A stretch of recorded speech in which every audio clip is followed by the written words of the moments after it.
You finished playing, and which I think everybody who knew you knew this was coming. You was gonna get into coaching. I was like, I know he get it. I mean, he's too smart. He understands the game. Ain't nowhere in hell he ain't gonna coach, right?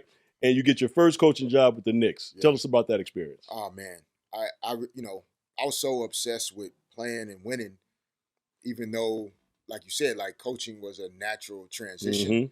I had not, like the way I'm wired, I can't move on to the next thing until I like finish this thing.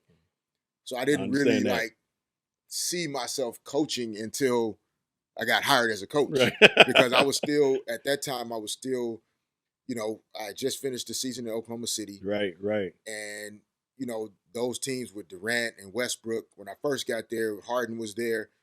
It was a team that was pushing the Spurs for, being the best in the West and going to the finals. So I was still pursuing that championship as a player. And I wasn't quite sure that I was ready to stop playing to do something else. So when Phil called and we started having the conversation, I had to ask myself, like, okay, you can't play forever no matter what. Like nobody's gonna play forever. And you love the game. Like this is a natural next step for you, and you can now continue to be involved in basketball for the next 20 years. You've been playing from 1996 to 2014. Right. So now you could start coaching. Hell of a career from 2014 to however long you want to do it. And as you know, the job is not easy. And I had no idea what I was actually stepping into, although I knew I was stepping into the responsibilities of trying to help these guys achieve their goals, their objectives, help them to be the best versions of themselves. But the transition was tough. Like I was trying to figure out how to be a coach, right? Even though I just left the players' locker room. Right. And so getting hired in New York, and all of a sudden I'm coaching Carmelo and Amari Stoudemire and Travis Outlaw and guys that I had just been playing against for many years.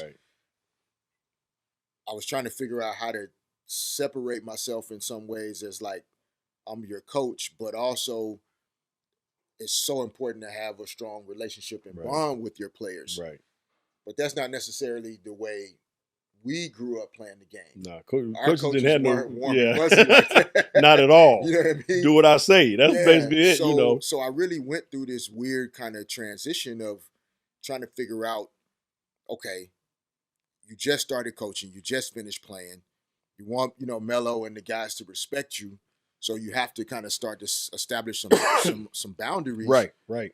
But then you don't want to be so removed from being connected to your guys that you have no connection with them whatsoever. It's a fine line. It really is. And the biggest one that I feel like this really, like, it confused me, and it made the transition even more difficult, where I feel like it pushed me away from being closer to guys. So the summer of my first year, I decided to coach the summer league team because I wanted to get as many coaching reps as I could going into my first year. And Shannon Brown, who I played with in LA, he was finishing up his contract in New York, so he was still under contract. And since Phil Jackson was the president of the team, and we were trying to figure out, okay, are we running the triangle? What we're going to do?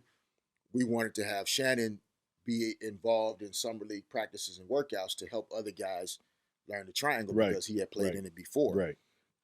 So Shannon was gracious enough, even though he had been in the league multiple years, to still come to Vegas, be a part of summer league. And he was just supposed to practice, not play in the games. But he's a competitor. So once the games came, he was like, I want to play in the games too. Yeah. So he played in a couple games, and then as a coach, you're not always involved in managerial decisions. You wish you were. Right. But some decisions are not, it's above your pay grade, basically. Right. So there, a couple games in the summer league, the decision was that they weren't going to renew Shannon's contract going into the following year. That night before, because Shannon and I played together, myself, my ex-wife, Shannon, his ex-wife, Monica, we all went out for pizza, hanging out, just catching up. Right. The next morning, this decision is made, unbeknownst to me. But he don't think so. There's no way. I was about to say, I know where that's going. There's no way he can't think so. Yeah. And so, I feel like Shannon and I haven't really talked, in many years. Wow. Not because I don't know if he's that pissed off about it or not, but there's no way to think that I didn't know anything. Right. Even though I didn't. Right. But how can I really justify like the night before going to pizza and hanging out, and then the next day the team is like, okay, well, we're going in a different direction. That's the company line. Yeah. We're going in a different direction. Yeah. And like you said, I can understand where he's coming from as well. But you're right. There's a lot of times we're in that position that we have no clue what's going on. Yeah. When I was in New Orleans, they traded Tyson Chandler while I was in the Bahamas. And I didn't know until I got to a camp in the Bahamas, and a kid comes up to me and says, "You guys traded Tyson Chandler?" I was like, "No, we didn't."